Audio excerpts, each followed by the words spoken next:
चाह वह रहा, इस कहावत को सच कर दिखाया है बिलासपुर की एक बेटी ने। स्वर्गवासी बहन के सपने को साकार करने और खुद भी अपने पैरों पर खड़े होने के लिए इसने कुछ ऐसा करने का साहस दिखाया है जो इसके काम को अनोखा साबित करता है। पूजा विश्वकर्मा नाम की लड़की अब घर में सीपियों से मोती उत्पादन कर अपना आय अर्जित कर रही है।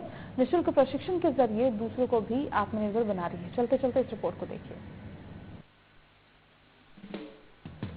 तस्वीरों में दिखाई दे रही ये है पूजा विश्वकर्मा, जो आजकल बिलासपुर क्या पूरे छत्तीसगढ़ में खूब नाम कमा रही हैं।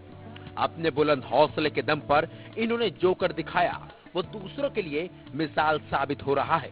बिलासपुर के जबड़ापारा इलाके की रहने वाली पूजा आत्मनिर्भर बनने के लिए पर्ल फार्मिंग का अनूठा काम कर रही हैं। 3 सालों से मोतियों की खेती कर पूजा ने अपनी बहन के सपने को साकार किया है। दरअसल पूजा की बड़ी बहन को हमेशा कुछ अलग करने की चाहत थी।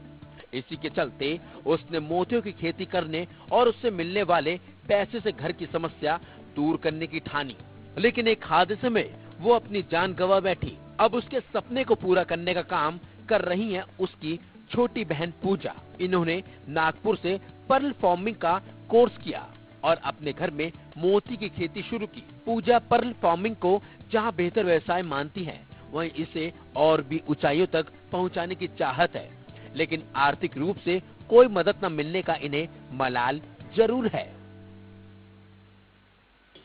ये नेचुरल पर्ल फार्मिंग है, हम लोग इसको घर पे भी कर सकते हैं, आप अपने खेत पे भी इसको कर सकते हैं, छोटे से चीजों पे कर सकते हैं। ये मोती जो होता है समुद्र के अंदर होता है, लेकिन हम अपने घर पे करने की कोशिश कर रहे हैं और कोशिश के बाद हम लोग इसको सिखाते भी, इसकी ट्रेनिंग भी देते हैं। किस तरह से आइडिया है आपको नया तरीके का जो है? ये मेरी दी का सपना था कि हम लोग कुछ छत्तीसगढ़ में कुछ नया करेंगे और बहुत दिनों से हम लोग इसकी तलाश करते कि कुछ नया हम लोग छत्तीसगढ़ में करेंगे करके। 5 साल पहले से मैंने स्टार्ट किया इसको, 3 साल हो गया मुझे इस पे वर्क करते हुए। 200 मोती हम लोग निकाल चुके हैं। गवर्नमेंट से मुझे हेल्प चाहिए कि वो कुछ हेल्प करे और आगे हम लोग लड़कियों के लिए इस पे योजना चला रहे हैं ताकि लड़कियां इस पे जुड़ के कुछ नया कर सकें। पर्ल फार्मिंग के अलावा पूजा एक एनजीओ भी चलाती हैं, जो आर्थिक रूप से कमजोर लोगों को पर्ल फार्मिंग के अलावा दूसरे कामों के लिए निःशुल्क प्रशिक्षण भी देती है। सफेद, काले और गुलाबी रंग के मोती के अलावा डिजाइनर मोतियां भी फॉर्म में पैदा की जाती हैं, जिसकी डिमांड देश के अलावा विदेश में भी है। पूजा के इस काम में उसकी माँ और बहन भी पूरी मदद करती हैं। मेरे जीवन को आकर मेरा पहले ठेले किराए में देती थी, इसके पापा के रहते, उनकी डेथ होने के बाद मैं वो ठेला किराए में देती थी और उसी में मेरा घर का पालन पोषण चलता था। मैं पूरी सहमति हूँ, उसमें पूरा सहमत देती है, पूरा सहयोग देती हूँ।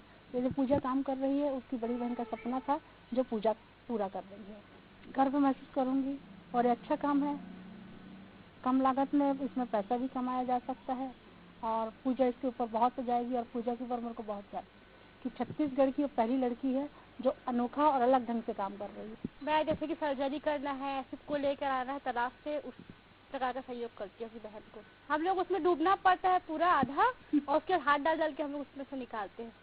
ये सिर्फ आता है, ये पानी के अंदर आता है और मट्टी के अंदर में हम लोग को हाथ डाल करके मतलब आधा इंच हाथ डालना पड़ता है, तब जाके वो हाथ में आता है। एक आध बार आ भी चुका है हमारे हाथ में साफ, लेकिन अब डर खत्म हो गए हैं। जी हाँ, हमारा जो है जगह का शॉर्टेज है, इस कारण हम अच्छे से नहीं कर पा रहे हैं। मैं चाहती हूँ कि हमको और अच्छी जगह मिले सरकार की तरफ से, ताकि हम उसे बड़े स्तर पे चालू कर सकें। मोती की खेती के लिए हैदराबाद के अलावा चाइना, जापान और कोरिया फेमस है, लेकिन बिलासपुर में इसकी खेती करना कठिन काम है। लेकिन हिम्मत हो तो शायद कोई भी काम नामुमकिन नहीं होता, ये पूजा ने साबित कर दिखाया है। Vivek Tiwari, India news, Bilaspur.